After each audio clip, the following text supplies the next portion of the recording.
3 years ago this week, George Floyd was murdered by police in Minneapolis, with former officer Derek Chauvin, who is white, kneeling on Floyd's neck for over 9 minutes. A person nearby recorded a video that captured his fading cries of "I can't breathe."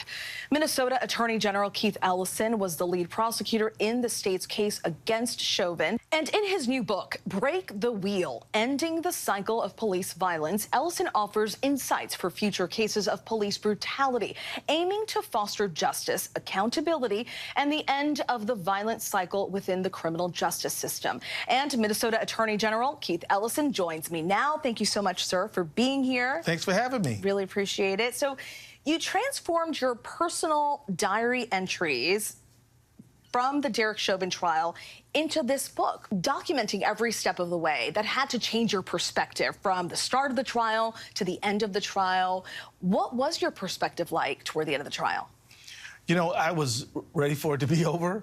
I can tell you that when we received the jury instructions and the jury was given the case and told to go to the jury room, we were sitting there on pins and needles, and I had no idea what the outcome was going to be. In fact, I presumed that the odds were in Derek Chauvin's favor.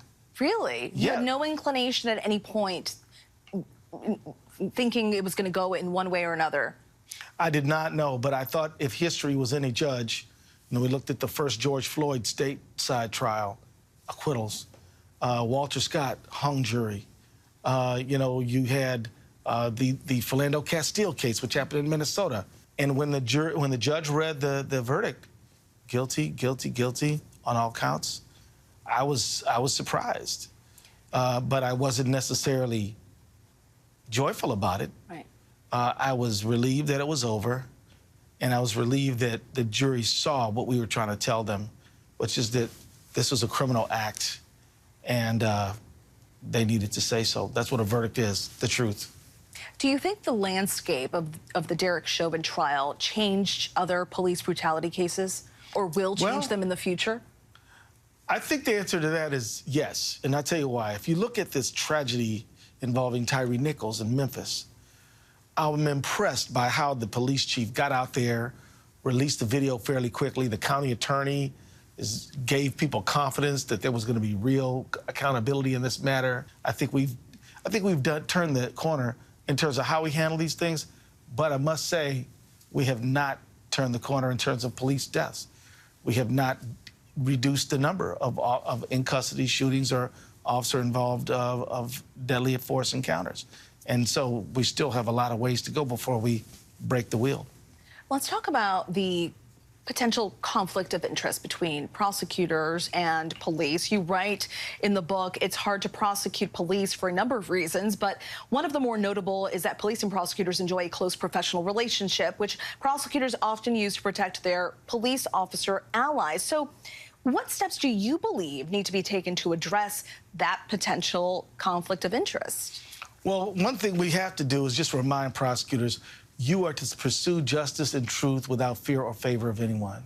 If you feel you can't do that, move the case to another county. Send the case to the Attorney General's office. But if you have any relationship issues which make you have to back off pursuing justice, you should transfer that case out of your office. You mentioned police deaths, still people dying at the hands of police. According to the website Mapping Police Violence, police have killed at least 363 people so far this year.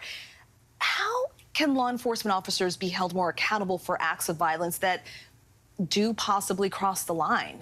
Yeah, and let me say those 363, maybe some of those shootings or deaths are within the law. It is. Police officers are allowed to use force, including deadly force, if their lives are threatened or if the lives of others are threatened. So I don't want to say all of those are bad.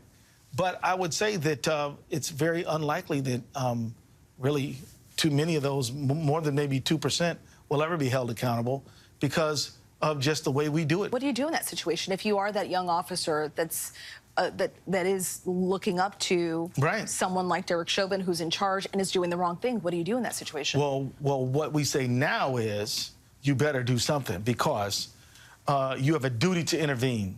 If your senior officer is doing something that you can plainly see is against policy, you may be held accountable yourself if you don't do something. What if they just said, you know what, he's subdued and stood up? Now, you might not be popular back at the station, but maybe George Floyd would be alive right now. Attorney General Keith Ellison, thank you so much for your time and for being here. Really appreciate it. Break the Wheel, Ending the Cycle of Police Violence is available to purchase wherever books are sold. Hi, everyone. George Stephanopoulos here. Thanks for checking out the ABC News YouTube channel. If you'd like to get more videos, show highlights, and watch live event coverage, click on the right over here to subscribe to our channel. And don't forget to download the ABC News app for breaking news alerts. Thanks for watching.